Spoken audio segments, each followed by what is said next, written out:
art of acting or writing and psychology. I'm sure, Josh, when you asked the other Josh to come, in your own mind you must have had some sense of the connection. The two of you had some discussion. And I'm just wondering if either of you can say anything about the interface between the two.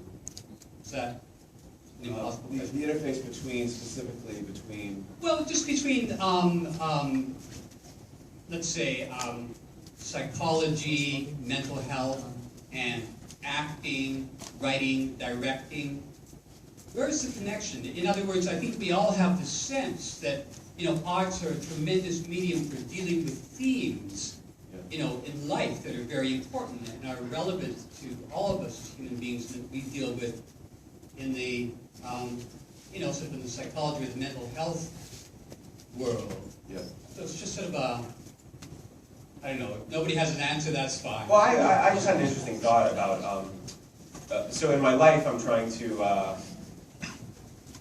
find better ways to communicate, to solve conflicts, to just find an easier way to go through life a little less combative or burdened or something. But as a writer, I have to go against those impulses, right? So I have two people in a room, and maybe at the end of the movie they'll get to a good place, but largely I have to have them mishear each other, miscommunicate, be offended, get in each other's way, because the root of it is some sort of conflict. Not always. That's not the root of every scene. But I almost had to go against my impulses as a person trying to be mentally healthy. I have to put my characters in a room and see them collide a bit. So that's an interesting. Yeah. Yeah. I wonder if you. I think Jeremy asked a great question, and to me, the thing that is most intriguing to me about this intersection, I'm going to walk away puzzling over, is this idea of role, and the role as integral to mental health, the role as a great red flag in mental illness, the problematic role, and the role in acting in the way that it is both inhabited by, it's narrowed into a very distinct form. You then have to kind of stretch and make as big as possible. Your answer, Josh, is very intriguing to me. It's something I wanted to ask you about, whether when you are setting two characters in a conflict, whether you are playing out a question in your head or an argument in your own head. Certainly, yeah. It seems like an unbelievable vehicle to have to, and then to be able to actually do that with a good actor. Well, in Happy Thinking More Please, there's this extended argument between these two characters, a couple, and he wants to move to LA, and she loves New York and hates LA. So I got to kind of vent everything I loved about LA and hated about LA, and everything I loved about New York and hated. And I got to have this argument with myself, and then I got to watch two great actors have it. And in liberal arts, there's this 35-year-old guy goes back to his campus, and he's quite taken with a 19-year-old sophomore, and she's very sophisticated and charming and smart, and he finds a vampire book in her bookshelf. What I was thinking. Yeah, he finds a vampire book in her bookshelf. Not a specific vampire book, a vampire book. And he uses this to kind of drive a wedge between them and say, well, you're unsophisticated. You're a 19-year-old unsophisticated, and you read these dreck books, and therefore we can't be together. And she really calls him out on it, and it was great fun. A lot of people say to me, because I played the character who hated the book, they say, "Man, you must hate those Twilight books." I don't really have an opinion about Twilight. I mean, I read 100 pages of one. It was great. I mean, I got what it was, and but I didn't change a word. I read the 100 pages after I wrote the scene, and I didn't end up changing any of the scene. But when people say to me, like, "Oh, you must hate those Twilight books," I mean, the vampire books, I always say, no, I mounted a great defense of those books and why one might read them. Because he thinks she should read Chaucer or whatever. She's like, I hated Chaucer. Why would you read something that you hate? Like, shouldn't we be entertained? And it became an argument about why one reads, which to me is a really fertile, place to go. And No, it was resolved in the movie. And I think that she wins the argument. ultimately, I kind of stacked the deck in her favor because I think he is being a snob, and I think there are lots of reasons to read. And I personally, I don't slog through that many books. Like if I'm not gripped and want to keep reading, I put it down. So I made him a lot more snooty than I am. I think you're on something in terms of the issue of role with Jeremy's question. Is that the way I think about the link is that so why acting? Why are people fascinated by another person deceiving them? Why? What's that fascinating about? We all in roles in our life every day, and it seems to me that that's a being sort of pegged as something, taking an aspect of yourself, putting it into a character, and having it exist there is something we all are familiar with. And so it's not just it's just a fundamental aspect of human. It might also be the same way as when you're a child, when you're first delighted by a puppet. You know it's your father or your mother doing that, but it absolutely delights you because, I don't know, there's some, we can have one foot in and one foot out of reality, and we're seeing, and our parents are delighting us with the story, and they're playing all these different characters, and I don't know, it's something, it's one of the few areas, I think, as, it's called a play, right? It's called a play for real. It's one of the few areas where we allow adults to be playful like children. And I think that's why a lot of actors want to do it, is because you just get to keep playing. One of the thing that I remember the most from grad school, we had circus class, we were always like rolling around on the ground and screaming, and it was like being in kindergarten again. There's mats all around the room so people don't hurt themselves, It's really like this, you're trying to, one of the things you have to do as an actor is you have to unlearn a lot. You have to unlearn a lot of conditioning, which tells you, like, this is how you are, this is how you sit in a seat, and, you really have to get back to a state of neutrality and a state of possibility and readiness, because bad acting is knowing what you're going to do before you do it. Good acting is, I just responded. Yeah. There's many levels in that. But yeah. I think we're just going to take a couple more questions. Hi. My question here ties back to what was said on stage before about the Kaufman interpretation of every interaction as being on stage and put on a mask, which potentially makes all of us an actor to some extent, not necessarily good or bad. And at the same time, the visual aesthetics of fiction and documentary are kind of blurring into something that's not really either fiction or either reality or fiction. So how do you think, from a psychological perspective, this is affecting the perception of ourselves into this world where everybody's an actor? Whoa, that's a great question. now I just want a question about Ted Mosby. That's deep, and it also, I think, begs the question of why this is happening in this moment. Why reality TV? Why memoir both high and low in the literary world? It's quite hard. It's quite hard to publish a novel these days, and people are taking novels and calling them, not changing the word, calling them memoirs, and getting book deals. But you're more interested in the sort of in the blurring, how the sort of being in the presence of all this blurring affects us. Basically, self-perception of people being in front of camera is also performing in a way when they're being documented. Yeah.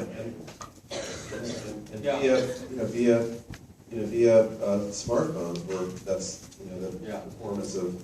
I just saw a gaggle of kids at the airport on my way out here, and they were on some kind of school trip or something. And it was like they were all like shooting videos, like this is the scene where they're at the airport on their way. I heard that we're about to head into like a golden era of documentaries because there's so much footage now. So everything's being documented. So a documentary filmmaker, they can pull from so many different areas to construct their narrative. But I also think we are in a strange time where these social media sites, they've given everyone a level of fame or access to crafting their own narrative. I watched a little bit of that Sofia Coppola movie, The Bling Ring, and it was like there's that scene where they're at the club and no one's talking to anyone. They're just like doing pictures of themselves, And I don't know what to make of it. I think we're undergoing a profound revolution in what it means to be a person, what it means to be that we're all becoming we're all the center of our own narratives, which is part of the, what David Foster Wallace called the default setting.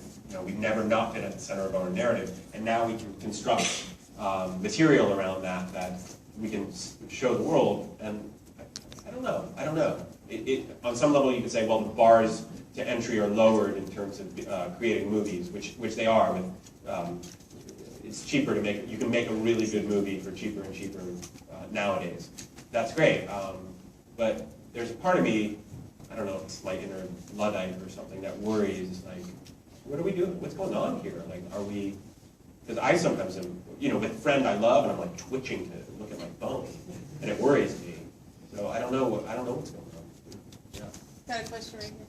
Hi, I'm also an actor in NYU, and I know that our main focus here is psychology, but just shifting a little to philosophy. During your training, did you work with philosophy, or even today, like what have helped your acting through philosophy? And which philosophy? Huh. Well, I've always been very interested in mysticism and the mystical arm of different traditions. So I studied the Vedas very intensely with a teacher for years, and Buddhist teachings, and I have a very strong Jewish background, so there's a lot of that.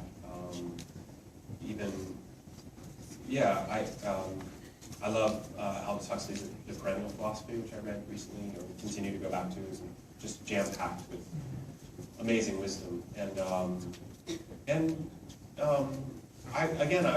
I'm always reading, so I'm always. I think one of the great things about being a writer, director, or an actor, there's this book of Elia Kazan essays that I read for my first movie, and he said, "Here's a list of what you need to know as a director." And it was 5 pages, and it was basically everything. It was a list of everything. Like, this is what you need to know, and it was just like everything. So what was really cool is everything is usable. I think Steve Jobs gave a graduation speech where he talked about how he either got kicked out of college, or he was just hanging out with his friends at Reed College, and he would sneak into classes, and he would just sit there, and he loved calligraphy, this calligraphy class. So he learned all about these different fonts, and when he created his computer, they were the first one that gave you these different font options. But he didn't know that at the time. That was just what he was just following his instincts about what would be interesting to him. So I think everything is usable. Again, I read this Wagner book. It's called The Tristan Chord, and I loved it so much. But he talks about how Wagner read Hegel and this guy Feuerbach, who I'd never heard of. But then Schopenhauer was changed his life. And I ordered this guy's book on Schopenhauer because I didn't know anything about Schopenhauer, and I was totally taken with him. So Wagner wrote 6 really great operas, read Schopenhauer, and wrote 6 masterpieces. So when you see something like that, you're like, maybe I'd like to write some masterpieces. I'll read some Schopenhauer. It's that easy, right? But so I just feel it's, off the top of my head, it's hard to, but everything feels potent when you're in a field where you're dealing with psychology and narrative. I guess whatever makes you feel most alive is going to channel back into your work. 100%. Make the work more vital. Yeah. You write and you act. All right, I think we're down to our last one. So 2 more questions. Hi. Hi. My name's Tsige, and I'm an acting student at the New School for Drama. And I was wondering, kind of going off of what you guys were, this is for all of you. Today in class, actually, I was asking about, we were doing this sense memory exercise, where we were creating things that we had in our mind that we had practiced in front of a mirror, like washing your face or brushing your teeth. And a bunch of us experienced, like, really viscerally what we had in the past. Like, people began to see their toothpaste or feel the rug underneath their feet, or I thought that I saw the green of my facial mask, which is wonderful, but also really frightening.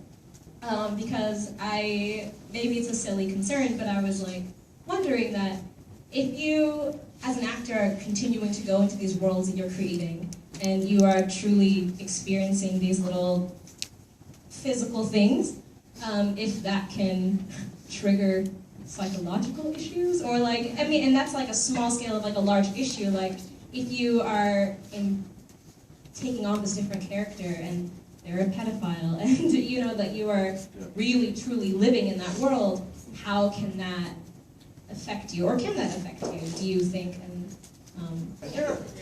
I just want to say that I have a strong hit about that, because there is a romance of the mad artist, and it is true that a great many artists, you know, their art has coexisted with a life of great trouble, but it's often simplified. The stories are usually much more complicated, and my strong instinct, you know, thinking about that situation for a young actor, or, you know, for me, you know, in an intense period of writing, is construct around the work a very kind and very comfortable environment for yourself. It's very supportive and loving, precisely because it is so intense and I think psychologically perilous to move into this world, that to have something to return to. And I really love, this has been a recurring theme in this conversation tonight, hearing about, you know, the mundane aspects of your life, some of which are truly mundane, some of which are about your intellectual life, that you have built a world for yourself that's safe and authentic, and you have a world of people around you who love you for who you are, which is a real, not so easy in the line of work you're in. And I think that's one place where we really do need to set aside this myth that, you know, after, you know, this intense day in the studio, what you really should do is, like, you know, drink a whole bottle of vodka because you heard that John Lennon did that one night. Well, John Lennon did do that one night because he was a troubled guy, and he often got really drunk in certain bad periods of his life, but he also was constantly seeking comfort and kindness, and that has to be a huge part of our work. Yeah.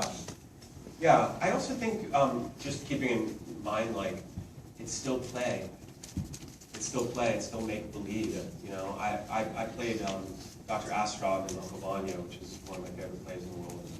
I remember this was the first time I really we didn't do a lot of that at NYU. It wasn't a method-y kind of place. It was much more technical. I mean, it was, you know, we wept, but we, you know, it wasn't meant for proper method. And I remember he has this backstory where he lost a patient on the table doing an operation. And I remember I would lie in bed at night and I would just think about what it would be like to lose a patient, like what that would do. And I could bring up the emotions, and it's almost like if your chest or your emotional kind of cabinet is empty and you fill it with all these things, right?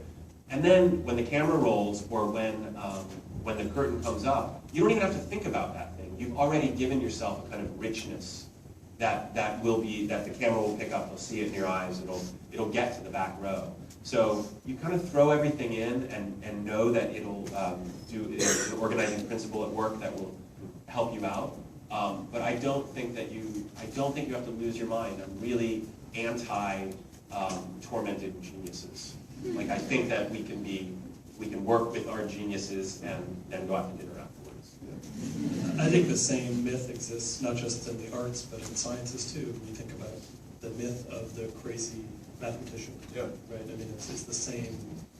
It's the same narrative that for some reason is very romantic to us to hold on to the notion. Yeah. Well, sometimes just because it gives permission for bad behavior. Yeah. Okay, last question. Do we have the... Who has the best question? The most burning desire. I'm choosing. There's...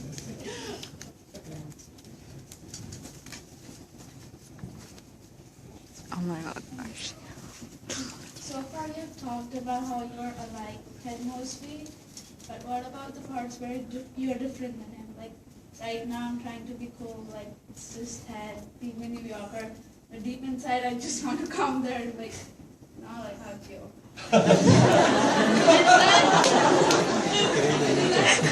You're doing a great job. With all due respect, I think Josh has talked about both the similarities and the differences. And the gentleman in the back and the vest, you look like you had a burning desire.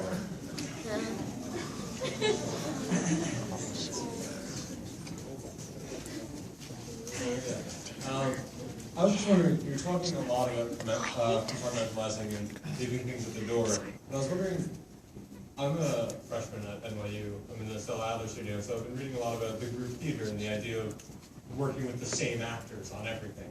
Yeah. And I listened to and watched a lot of the recordings of your work with Neil Patrick Harris on the Paris Letter.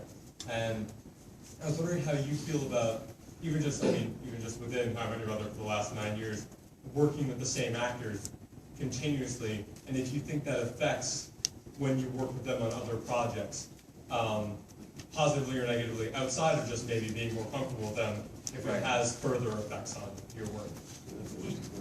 Your relationships with them that's a whole other creature. Yeah. The part I left out about the Paris Letter, the character I played who was having this affair with this man, was the man he was having an affair with was played by Neil Patrick Harris. So we did this very intense, that's how we met, was we played Anton and Sandy in the world premiere of the Paris Letter, and then 2 months later, we're suddenly Ted and Barney. It was super weird. It took me years to deal with that. I'm like, how is this guy giving me advice about picking up women? I don't mean that for real. I mean like in the characters, right? And so that was very strange. You know, I don't know. One of the things, I think that the cast of How I Met Your Mother has amazing chemistry. And that's something that we had in the pilot. And it's just that strange confluence of whatever fluky casting God smiled on us, because that's what they're always trying to create, that, the network in the studio, and they're putting together a team, but they don't really know how to do that. So the creators had a really strong understanding of who the characters were, and then you start contributing, or your essence starts expressing itself, and then they adapt as you go. But it's something we've never really talked about, and I think it's something that we probably shouldn't have ever talked about, because if you say like, oh, you know, it's really funny when you do that, when I do this, and you suddenly talk something into the ground. And one of the nice things about, a long-running show, it just gets easier, actually. It doesn't get harder, because you've worked out all the kinks along the way. And then once you're up and running, like we can do we could probably do a cold read of a How I Met Your Mother script that would be pretty great. And some of us do. But it's so funny, like Jason sometimes will laugh so hard at jokes, and we're like, you clearly haven't read this. We're discovering this in the moment.